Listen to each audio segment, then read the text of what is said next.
Erev Tov, Aramorali, Erev Tov tout le monde. Alors quand on parle de la résistance avant la création de l'État, la résistance juive, on connaît tous les grandes dates, plus ou moins, on connaît plus ou moins les grands personnages parce qu'elles ont continué, on va dire, dans la politique israélienne, comme Menachem Begin, comme Shamir. Mais ce qu'on ne connaît pas, c'est peut-être les choses qui ont eu à l'intérieur de ce phénomène-là qu'on a appelé la résistance, les différentes sortes de résistance, et qu'on ne se connaît pas surtout, c'est comment Monsieur Tout le Monde va être ce personnage-là qui va permettre la création de l'État d'Israël avec l'aide de Dieu. Et c'est ce qu'on va essayer de voir ensemble en essayant de comprendre, d'un côté le contexte, deuxièmement, on essaie de comprendre les rouages qui ont eu dans cette résistance juive, et enfin prendre un exemple particulier de deux personnes dont aujourd'hui c'est l'anniversaire de leur mort, Beth et Sivan. Alors quand on parle du contexte historique, il faut toujours se rappeler que le conflit en fait commence en 1917. En 1917, l'Empire ottoman s'écroule et à partir du moment où l'Empire ottoman s'écroule, les Anglais prennent place, ils se partagent avec la France le Moyen-Orient. Rapidement, sans rentrer dans les détails, les Anglais prennent possession de ce qu'on va appeler la Palestine. La Palestine comprend Israël d'aujourd'hui, avec la Judée-Samarie et ce qu'on va appeler plus tard la Jordanie. Et en fait, ils ont un mandat. Le mandat britannique va être aider à la création d'un État juif. C'est la fameuse déclaration de Balfour en 1917. En 1920, cette déclaration en fait est officialisée par la conférence de San Remo avec la Société des Nations, qui est l'ancêtre de l'ONU. Et à partir de là, on se dit, c'est formidable, l'État est en route, tout se passe bien, les Anglais vont nous aider, c'est leur mission, a priori, tout se passe bien. En 1921 va commencer les premiers pogroms des Arabes qui ne sont pas du tout contents de cette situation. Ces pogroms-là, en fait, vont commencer à s'intensifier. Et à partir de ce moment-là, on va comprendre que, avant d'avoir un État, on va avoir deux problèmes particuliers. Un, les Arabes qui sont ici, qui ne sont pas d'accord, même de partager un État. Deuxièmement, les Anglais qui finalement, alors que leur mission était de créer un État, vont finalement non seulement pas essayer de nous aider, mais vont tout faire pour nous en empêcher. À ce moment-là, vont continuer de façon très rapide les pogroms. On connaît les pogroms de 1929, de 1931, et la révolte arabe qui commence en 1936.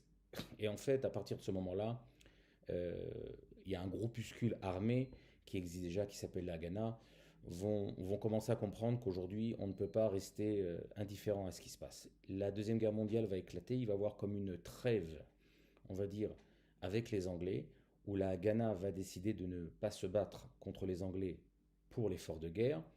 La deuxième organisation qu'on va appeler le Hetzel, le Irgun, va aussi décider de ne pas se battre, de Menachem Begin. Il y a juste une troisième faction qui va se créer, qui va lui se dire, de toute façon, aujourd'hui, les Anglais, même s'ils se battent contre les Allemands, ils nous empêchent aussi d'avoir un État, et ils font aussi que les Arabes continuent à faire des pogroms, continuent à faire des attentats, et nous on ne peut pas réagir, ça va être le groupe Stern, ce qu'on va appeler le Lehi en hébreu. Maintenant, peut-être une chose intéressante, c'est qu'en 1939, commence en mai 1939, les Anglais vont décréter le livre blanc. Et ça, c'est peut-être une des choses qui n'est pas très très connue dans l'histoire. On connaît la fin, Exodus, mais le livre blanc a été fait avant la Shoah. Quand en 1938, il y a la conférence d'Évian, et quand en 1938, on se réunit pour savoir qu'est-ce qu'on fait avec les Juifs qui veulent partir d'Allemagne à l'époque, puisque Hitler, son premier plan, c'est de virer les Juifs d'Allemagne, c'est pas de les tuer, eh bien personne n'en veut. Personne n'en veut. Et à ce moment-là, le monde est fermé aux Juifs qui veulent se sauver, dont Israël. Et ce livre blanc, en fait, sous la pression des Arabes, il empêche non seulement l'immigration en limitant un nombre ridicule d'immigrants, 75 000 juifs sur 5 ans, mais aussi d'autres choses. Il nous empêche d'acheter plus que 5% de la terre, c'est-à-dire de nous limiter dans un canton. Et ce livre blanc, en fait, nous dit que on pourra avoir un foyer juif dans un État arabe. C'est plus ou moins on va dire comme ça, les, les restrictions. Maintenant, cette politique-là, et c'est là qu'on, après ce petit résumé historique, elle va continuer après la guerre. Et ça, c'est peut-être la chose la plus invraisemblable. Si on pourrait comprendre qu'avant la guerre, peut-être qu'il y avait des intérêts anglais, je ne sais pas pourquoi on pourrait se mettre dans leur tête, après la guerre, on est après la Shoah. On a un tiers de notre peuple qui a été tué, et malgré ça, les Anglais non seulement continuent leur politique de fermer les portes, d'un côté, d'un autre côté, ils nous empêchent d'acheter des terres, ils nous empêchent de faire quoi que ce soit, et avec on va dire comme ça, un clin d'œil, laisse les Arabes faire ce qu'ils veulent au niveau de la politique sécuritaire. On ne va pas rentrer dans tous les détails, mais par exemple en leur laissant gérer des endroits, des villes entières, des routes, en se disant, nous, à ce moment-là, dans ces endroits-là, les Anglais ne rentrent pas. Et à ce moment-là, il y a ce qu'on appelle, on va dire comme ça, la révolte véritable qui va commencer de toutes les organisations. Ce qu'on va appeler, on va dire, un Mered. Et en reprenant la phrase du fameux poème de Nathan Alterman, Lo kibalnu et Mediat Israël al Magash Kesef. On n'a pas reçu l'État d'Israël sur un plateau d'argent. Et, et ça, c'est le moment où on va comprendre que Monsieur Tout le Monde, il va rentrer en fait dans l'histoire. Alors on va parler juste de deux personnages, on aurait pu en parler de milliers et de milliers. Et maintenant, il va y avoir trois résistances, et ça, c'est important de bien séparer. La première résistance, ça va être l'alliance clandestine.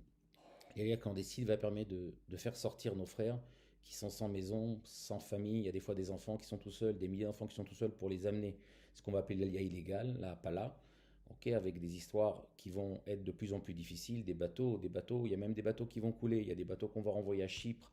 Il va y avoir beaucoup d'histoires. Le film Exodus, le livre Exodus raconte bien cette histoire-là.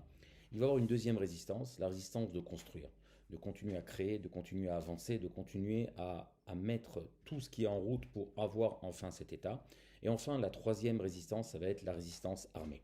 La résistance armée, elle est plus ou moins connue pour les grandes choses. Mais on va prendre un exemple de deux personnes qui, je pense, symbolisent beaucoup la société israélienne. Ces deux personnes-là sont devenues plus connues le jour où Begin a décidé de rentrer à côté d'eux. Je veux parler de Meir Feinstein et de Meir Barzani.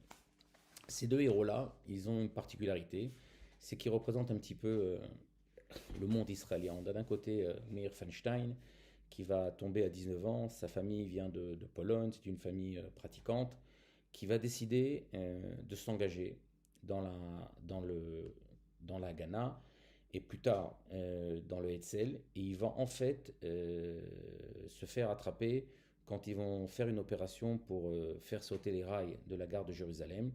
Il va se faire attraper et il va être condamné à mort. Par la suite, on va avoir quelques semaines plus tard une autre personne qui va être attrapée avec une grenade. Ça va être Meir Barzani, qui lui vient d'Irak.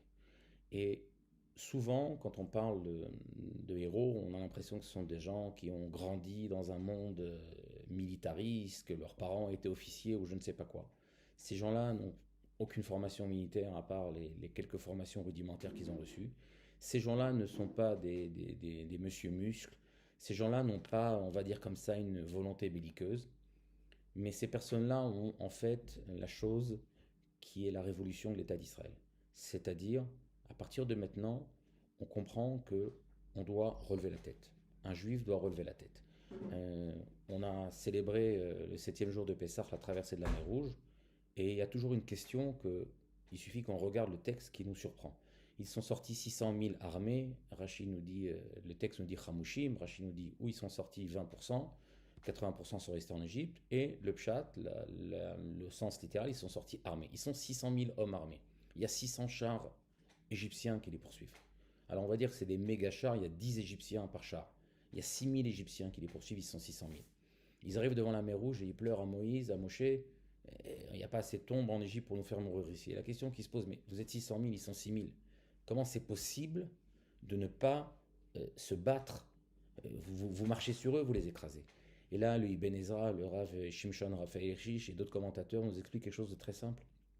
Ils avaient une âme d'esclave. 210 ans, ils étaient esclaves. Et c'est pas qu'ils n'avaient pas la possibilité physique de se battre. Mais dans leur tête, ils n'avaient pas encore ce sens de lever la tête et de se battre. Je raconte toujours cette histoire que quand j'ai fait ma alia, j'avais 18 ans, je savais on savait qu'on allait tous s'engager dans l'armée, dans les parachutistes. On était déjà gonflés à bloc d'orgueil de jeunes sionistes qui venaient de faire leur alia. Et on rencontre un escapé de la Shoah qui venait de Salonique. Et il nous raconte que sur la route de Salonique, ils étaient dans un camp de transit où il y avait des milliers de juifs de Salonique, 3000, 5000. Et il nous raconte qu'à un moment donné, ils étaient 10, 15 gardiens. On se regarde tous, mais vous êtes 3, 4 000.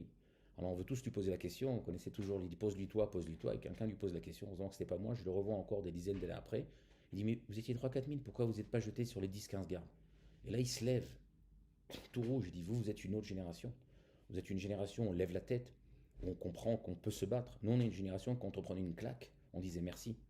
Celui qui veut voir quelque chose d'effarant, vous pouvez voir le film de Claude Lanzmann, il dure 9 heures. Le livre, il fait 100 pages en livre de poche. Vous avez des témoignages de juifs qui racontaient que le rabbin, il s'excusait d'être juif. Maintenant, nous, ça nous paraît complètement invraisemblable. Mais c'est une réalité qui est nouvelle aujourd'hui. Et quand on parle de ces héros, on parle de gens qui d'un coup ont relevé la tête. Oui, aujourd'hui, on peut se battre.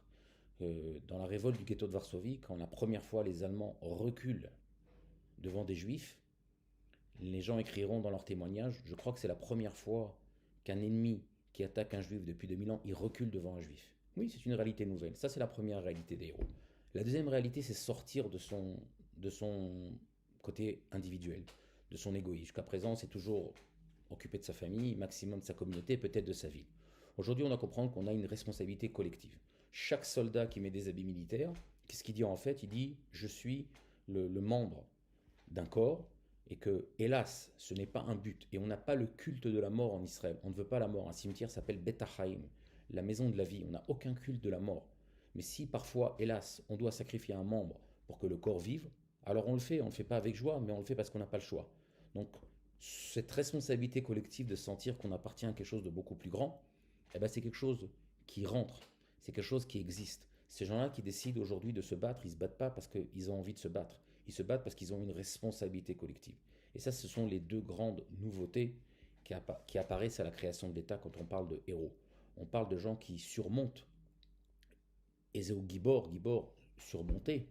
Ils surmontent leur côté individuel d'un côté et ils surmontent leur côté de ne penser qu'ils n'ont pas la force de se battre. Et ça, c'est la réalité de Meir Feinstein et de Meir Barzani. Et les deux, on leur demande de supplier les Anglais d'avoir leur grâce. Et ils comprennent aujourd'hui que s'ils supplient les Anglais en s'excusant de ce qu'ils ont fait, ils vont complètement démoraliser les gens. Ils vont comprendre que les gens vont comprendre que finalement, c'est une bêtise qu'ils ont fait. Ils n'auraient pas dû se battre, ils auraient dû rester tranquilles. Et puis peut-être qu'il n'y aurait pas eu d'État. Mais bon, on peut pas tout faire dans la vie, on doit s'occuper de sa famille, etc. Non. Ils ont pris sur eux justement le sens de comprendre qu'ils ont une responsabilité par rapport aux autres. Que les gens les regardent, les gens regardent ce qu'ils font. Et si aujourd'hui ils auraient supplié leur grâce en disant on s'excuse, c'est pas bien ce qu'on a fait, alors ça aurait engendré une démoralisation totale. Maintenant, l'histoire, comment elle s'est finie de façon peut-être un peu surprenante. La veille, une semaine avant, a été pendu Dov Gruner, Hachem Ikom Damo. Et ils ont décidé qu'on ne les pende pas, que ce ne seraient pas les Anglais qui pourraient les pendre. La raison, elle est simple. C'est que les Anglais avaient décidé de démoraliser les gens. Ils voulaient les laisser pendus 8 jours à Jérusalem, exprès à Jérusalem, pour justement démoraliser les gens. Pour montrer à tout le monde, regardez ce qu'on va faire. Un des généraux anglais dira, la meilleure solution pour mater les juifs, c'est de pendre à chaque poteau un juif. C'était en fait cette volonté de démoraliser. Et la veille de l'exécution, ils vont demander à ce qu'on leur rentre une grenade.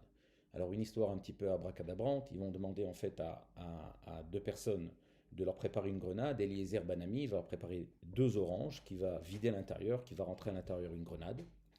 Ils vont les faire rentrer dans la prison comme une orange. Et la veille d'où ils auraient dû se faire exécuter, ils vont avoir cet acte-là, qui vont mettre la grenade entre leurs deux cœurs. Mais avant, ils vont chanter une chanson que tout le monde connaît. C'est la chanson d'Adonolam. Maintenant, à la fin de la chanson d'Adonolam, ce passage n'apparaît pas dans le Adonolam dans les livres Ashkenaz, dans certains livres Ashkenaz, oui. Il y a deux phrases qui sont a priori complètement contradictoires. Il y a la phrase qui dit Beyado Afkid Ruchi. Dans ses mains, la main de Dieu, je dépose mon âme. Et a priori, c'est triste. En fait, c'est de dire je finis, je rends ma vie. Mais la dernière phrase d'Adonolam, Bemikdasho Tagel Nafshi. On regarde la suite de l'avènement du Beth Amikdash, Bemikdasho Tagel Nafshi. Et ça, c'est que la suite, la construction de Jérusalem qui va amener à la construction quand on parle à l'époque, on est avant l'État d'Israël, la première étape, c'est ça qui va libérer mon âme. C'est-à-dire qu'on a ce lien entre d'un côté le fait qu'on n'a pas le choix, on n'a pas eu le choix, on n'a pas voulu mourir, c'était pas une volonté de mourir, mais à la fin, notre vie a permis justement à amener autre chose. Et c'est intéressant, c'est que Quand on fait une Brit Mila, hein, on dit Bedamaïr, avec les 200 Bedamaïr Chaim. Damaïr, ça veut dire deux, comme on dit Raglaim, quand on parle d'une dualité.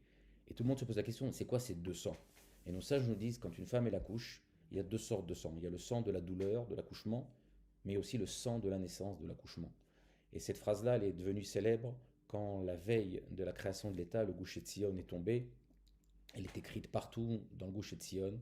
Cette terrible bataille où, d'un côté, le jour le plus heureux de la déclaration d'indépendance, on a enterré les Juifs du Gush Etzion.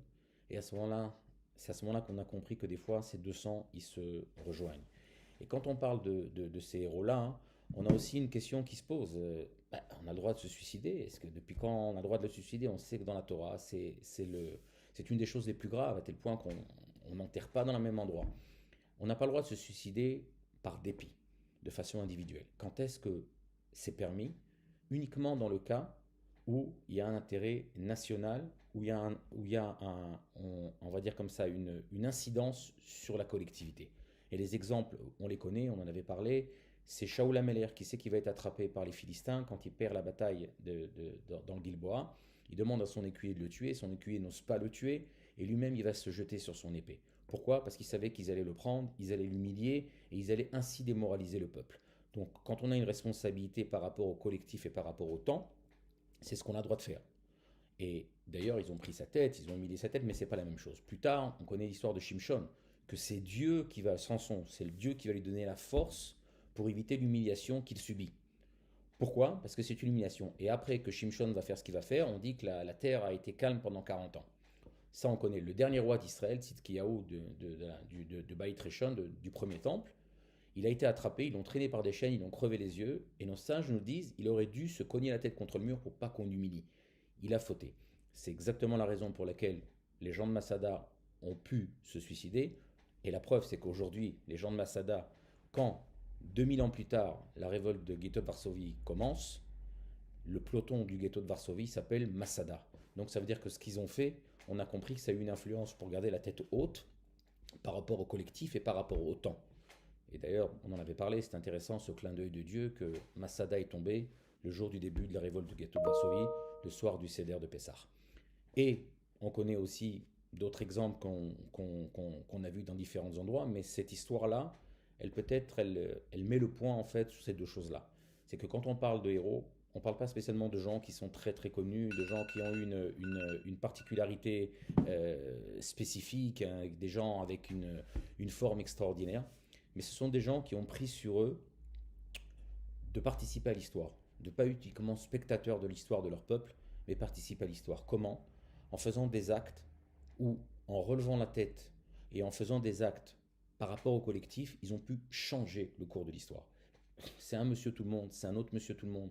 Mais non, ces héros-là, c'est pas uniquement dans la guerre, comme on dit, ça peut être ces gens qui ont sauvé, qui ont fait l'alliance clandestine, ce sont des gens qui ont enseigné l'hébreu, ce sont des gens qui sont occupés du social, ce sont des gens qui ont recréé des centres d'études de la Torah. Les héros, c'est pas uniquement à la guerre. Des héros, c'est des gens qui ont pris sur eux quelque chose de collectif par rapport à une responsabilité, et c'est des gens qui ont pris quelque chose sur eux qui a une incidence sur le temps. Ils n'ont pas regardé uniquement moi et maintenant.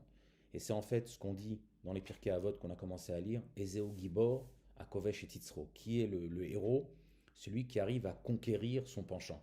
Et toujours on a l'impression que conquérir son penchant, ça veut dire détruire son énergie pour justement éviter de faire des bêtises. Pas du tout.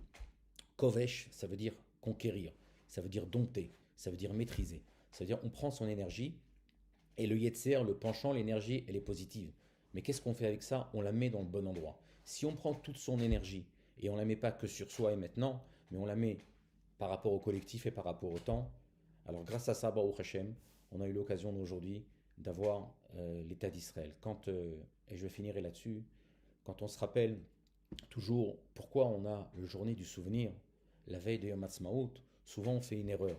On pense qu'à une journée on doit être complètement triste et une journée on doit être complètement heureux. Non, en fait c'est une seule et même journée. Cette journée-là on comprend d'où est venue cette force à ces gens-là qui ont amené à l'État d'Israël. Et de là on continue avec la joie. Donc en fait dans Yom HaZikaron, on a cette flamme qui nous fait comprendre la source de la joie. Et d'un autre côté, à Yom Ha'atzmaut, on se rappelle aussi que même dans cette joie, ce prix-là existait. Bezat Hashem, chez nous, Chag Atzmaut Sameach, et qu'on ait la chance uniquement de comprendre que cet héroïsme-là, on puisse le mettre pas uniquement dans les guerres et dans les choses difficiles, mais qu'on les mette dans la vie de tous les jours en faisant des bonnes choses dans le côté social, dans le côté économique, dans le côté éducatif. Erev Tov.